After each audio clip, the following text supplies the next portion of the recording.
Good morning, RosterWatch Nation. It's your friendly neighborhood trash man. Here to talk about what's going on in the wide world of fantasy sports, football to be. The NFL annual meeting is at the top of my docket this morning. It's scheduled for March 30th, which would have been yesterday, to April 1st. It's a meeting in which all the clubs will discuss several proposals for rule changes in 2025.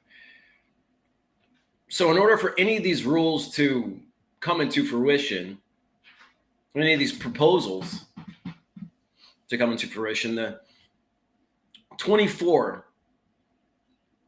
or 75% of the NFL teams have to approve them. So it's not all, but it's most. So let's talk about some of these proposed rules and how they might affect fantasy. Are they good? Are they bad? Are they ugly? First off, we have overtime.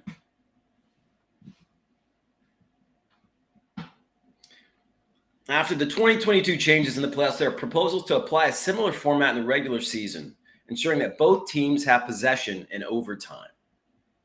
This responds to criticism about the advantage of the team that wins the coin toss. So fate will be less left to chance. I always thought it was kind of an arbitrary facet of the game to have a coin toss. It's something there's something very Greek about it. Deciding who gets the ball first.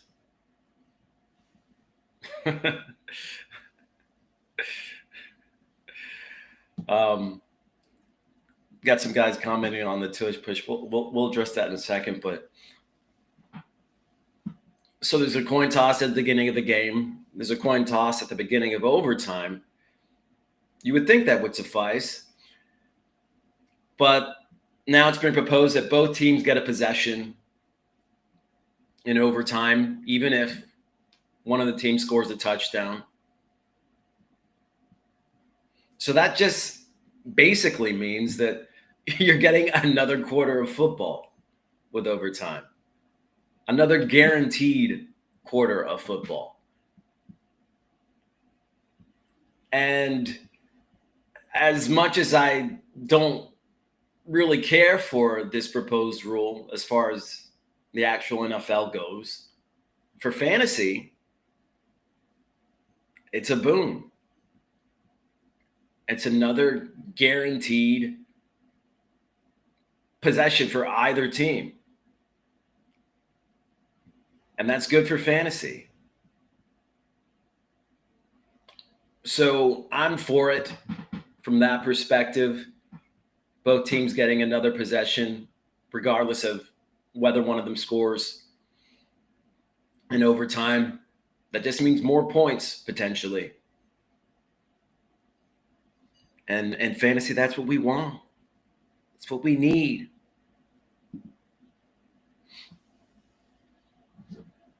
Another proposed modification deals with the notorious tush push popularized by Jalen Hurts and the Philadelphia Eagles. I mean, the Packers are the team that's pushing for the tush push to be banned the most.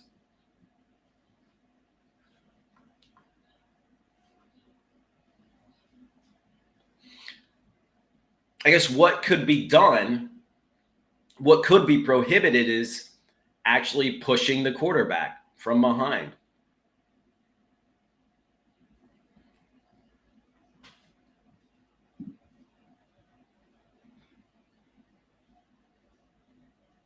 Harry Snowman says offensive linemen should arm wrestle for possession. How in response to the overtime rules? Maybe.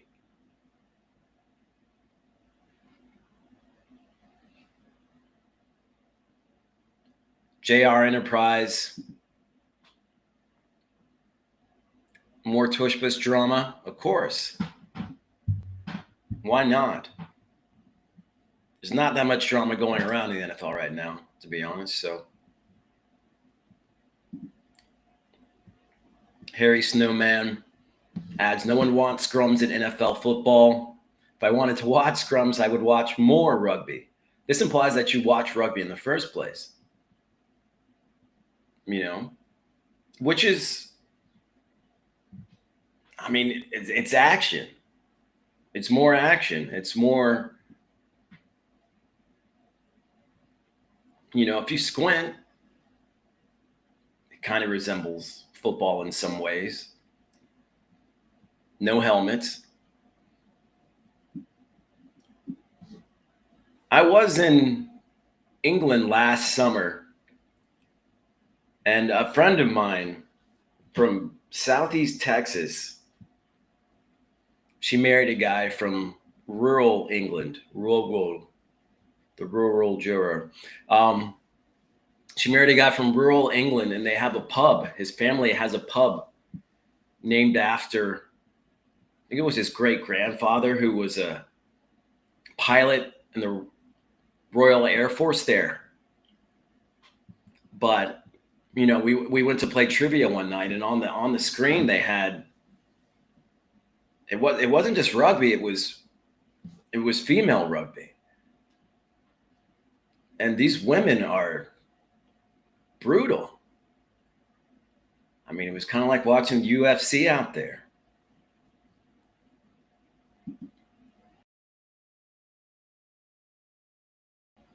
Not to say that I didn't enjoy it. Not to say that at all.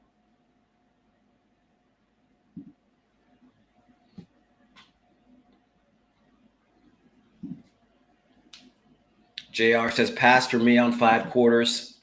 Score the ball in 60 minutes or be marked with a draw. For the regular season, at least. I mean, so you're throwing out overtime completely.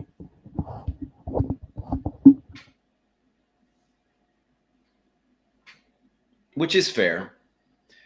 I kind of view overtime like I view stoppage time in soccer. I mean, it doesn't make a lot of sense. I don't know how the rule there got to be what it is currently. Stoppage time, though, to me is the most befuddling facet of a sport that I can recall. It makes little to no sense for me. Nobody has any idea when the game is actually over. And I guess, this helps to instill drive, to play until you can't play anymore. But it just seems so arbitrary. Like, oh, let's end it right now. Why not? Or they'll say, oh, let's give them another possession, maybe. Why not? Too arbitrary for me. I like sports like I like my pandas. Black and white.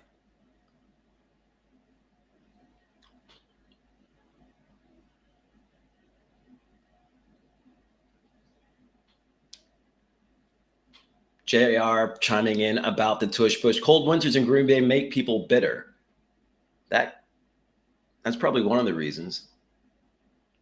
Also, and more likely, in his opinion, Green Bay cares less about the play and more about how Philly is spending cash. Well, that's arguable. I mean, as far as the tush push goes, I'm for banning it. It's. I don't think it hurts. Huh. Pun intended. the majority of NFL teams out there. And I think, I think what'll happen is if they don't ban it, you're going to see a lot more teams doing it, a lot more teams exploiting it, and the effort to maybe get it banned at some point in the near future. Like egregiously exploiting the tush push. I mean, that's what they need to do to get everyone on their side.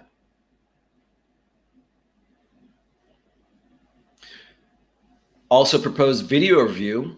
There will be debate about whether to expand reviewable plays such as minor interference or simplify the process to avoid delays. So refereeing accuracy is at stake, as is the fluidity of the game.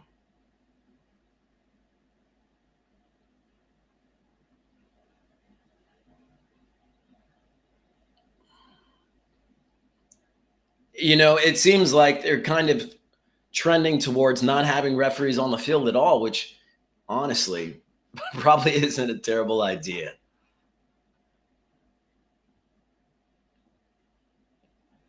Whatever happened to Ed Hercules, to the Ed Hercules of the world? The Ed Hercules. I mean, so many plays go to review anyways, despite what the refs on the field call. It seems just to slow down the game even more. I think it would almost even make sense to have referees just on the field to enforce what is called from up above. Just have the booth reffing the whole game, video review the whole game, and just have the refs intervene to apply those judgments, apply those rulings on the field. Why have the refs on the field call anything at all?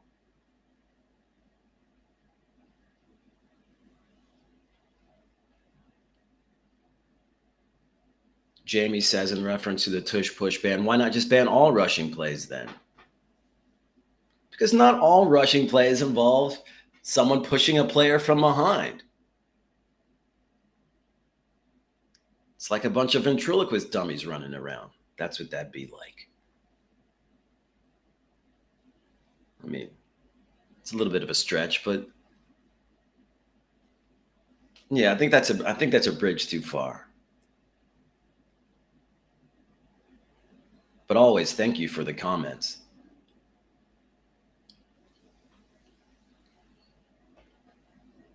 Also, there are some more safety rules to be proposed. Based on 2024 injury data, contact rules could be adjusted, such as stricter penalties for helmet-to-helmet hits or additional protection for quarterbacks. Wow.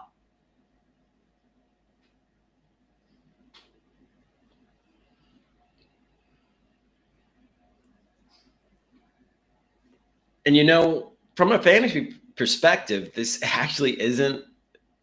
I mean, the safer you make the quarterbacks,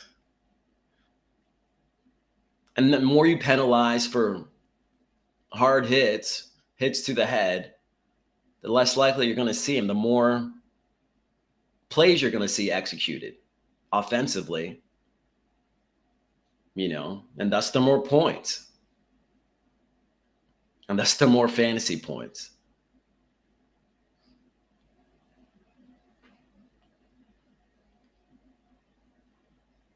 So as bad as it seems for actual football, for a competitive game, it's probably better for fantasy. Although I don't know. Okay, so it's a double-edged sword because, like, the more penalties and head injuries that we see,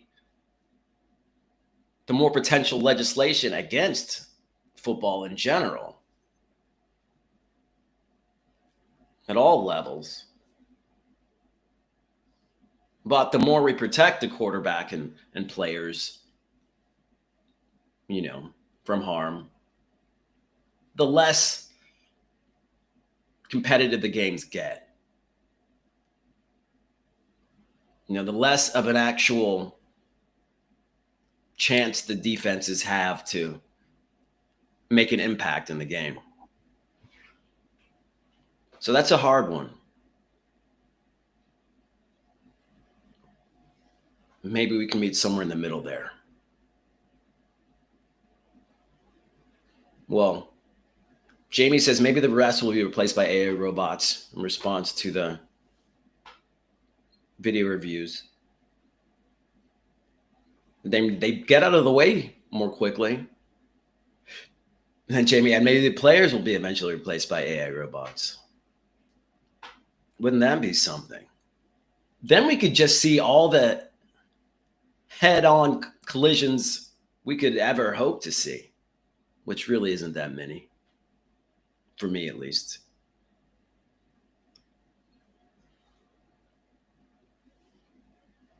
Maybe that's the future. Harry Snowman adds, at some point, replacing refs seems like a no-brainer depending on technology. For sure. And maybe you do have some presence on the field by someone or something dressed up like a ref. I think it would be odd. I think it'd be better if everything went to review first. But it would be odd not to have the refs on the field.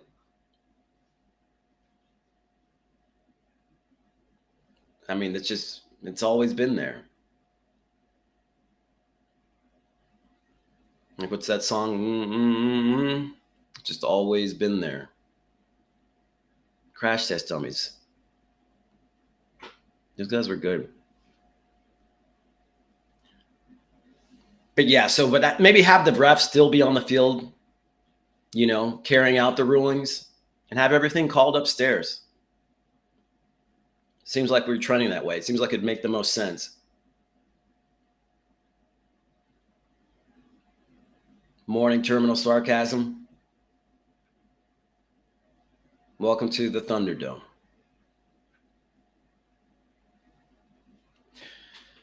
The playoff structure is under review as well. The Detroit Lions proposed that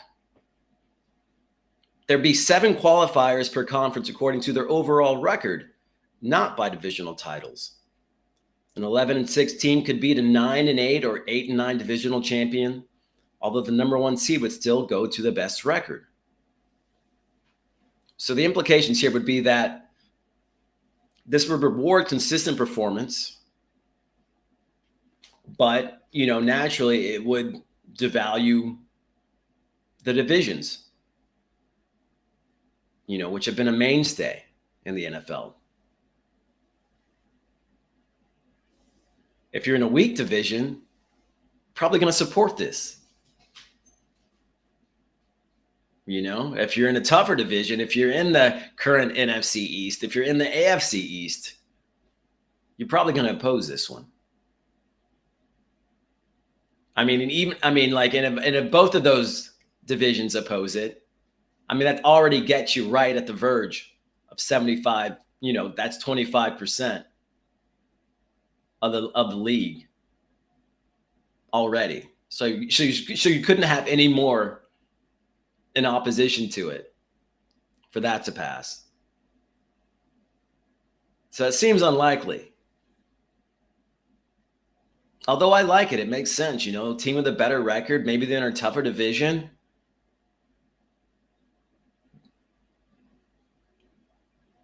If we're just talking about fair being fair, they probably deserve a spot over a team that, maybe even has a losing record, but won out their division, a weak division.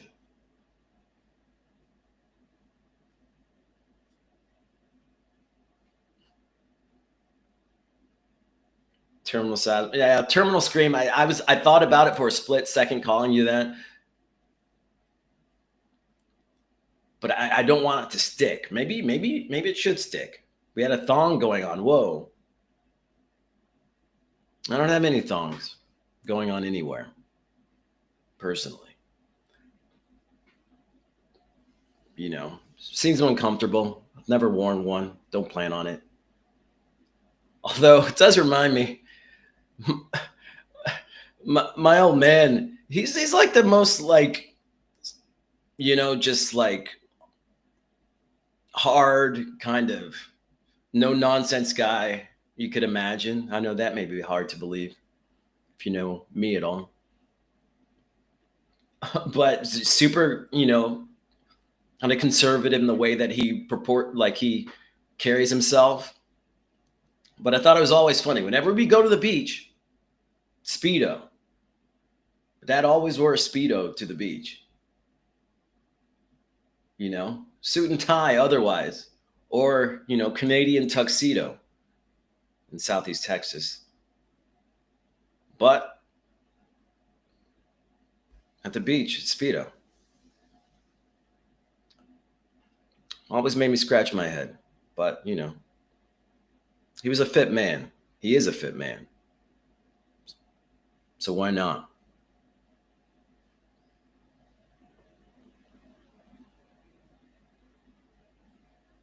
What's up, Slashy? He's throwing in some Garrett Wilson and Sauce Gardner news. I was going to touch on it if I got the chance. Still talking about proposed rules. But extensions will definitely be happening after the draft. I mean, that seemed like an inevitable conclusion.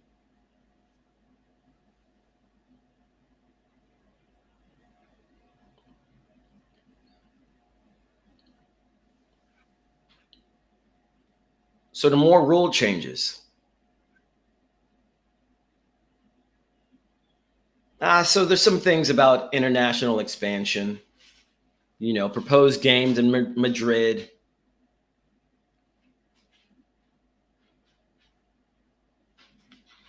There's a game at Santiago Bernabeu.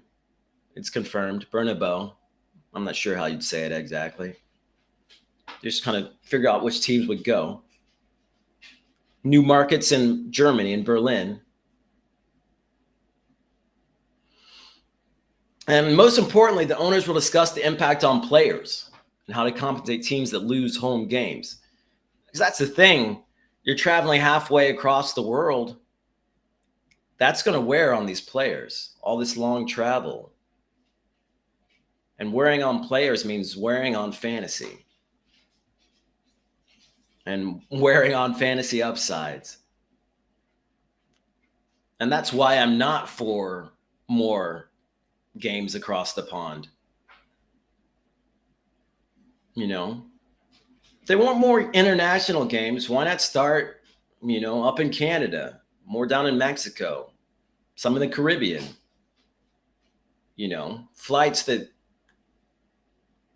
aren't 8 hours or more long and in different time zones. Why not develop a league in Europe? I mean, there already, is a league in Europe. Why not potentially have those teams come over here?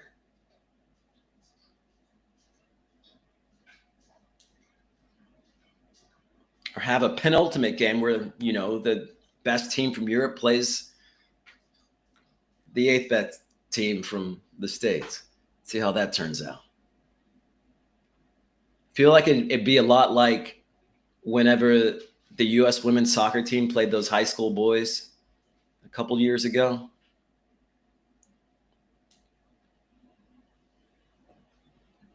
Not pretty.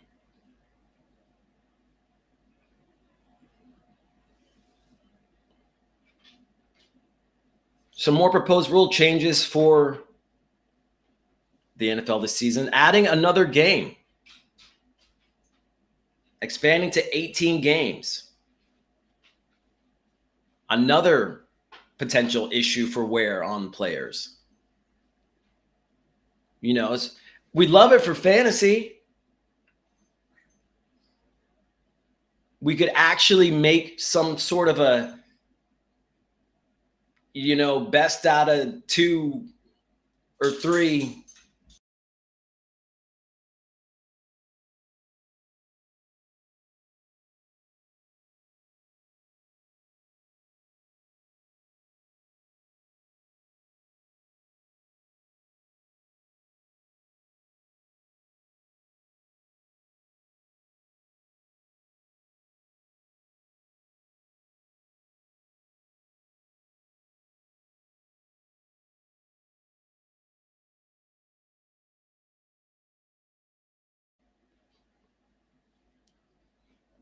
was always a point of consternation for me that,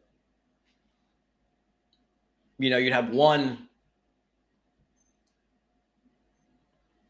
playoff game in fantasy. You could have a great record, but then you lose one game in the playoffs and you're out. Adding another game to the regular season would add another game to the fantasy playoffs.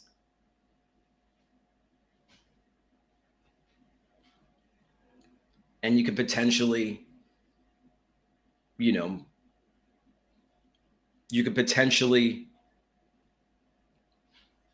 make some sort of a playoff system in fantasy with more games there. Or you could just add another regular season game. You could do that too. But for me, it improves the potential for a more even-handed playoff system in fantasy, adding another regular season game. But yeah, it would be tough on the players, more potential for injury. But that would always be the case. Adding another game. But on the players' end, hey, it's another game. It's another paycheck. So there's upsides to this. I think there's an upside to adding another game. I think it's mostly upside.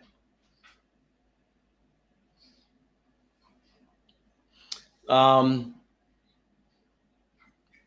more proposed finance rules. There's a loan review and distribution of broadcast revenues, vital to the league's economy. They got to have more money to play these players.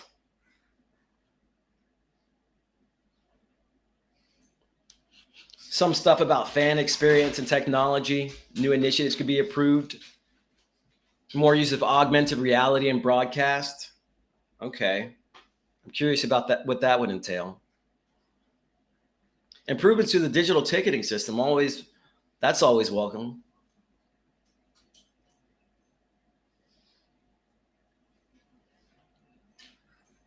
So those are the majority of the major proposed changes at this year's NFL annual meeting.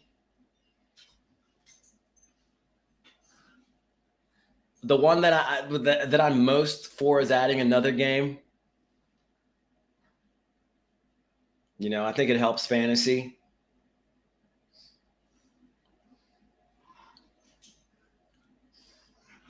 And the overtime, the additional quarter, that helps fantasy too. I think those are the two proposed rules that help fantasy the most, like it or not.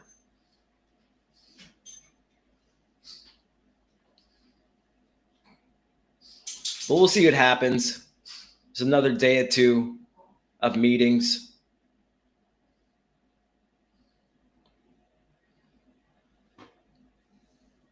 But again, thank you for your comments, concerns regarding the future of the NFL.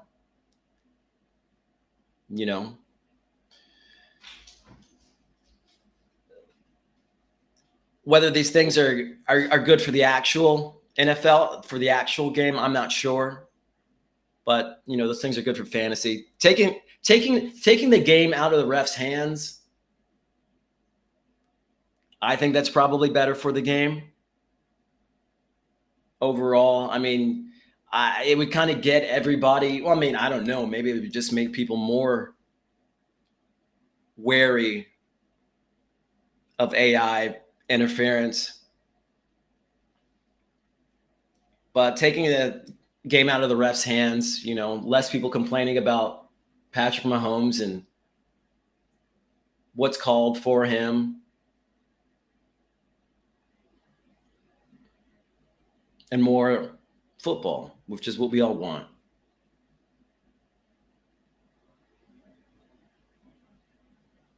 I'll answer one dynasty question before I get out of here, or try to. How am I ranking in dynasty? Neighbors, Puka, St. Brown, and Brian Thomas. Off the top of my head, not even looking at our dynasty rankings right now. For me, it's Neighbors, St. Brown, Thomas, and Puka. Although I might switch those two around. Puka, I'm not as high on now because of Adams being there in the mix.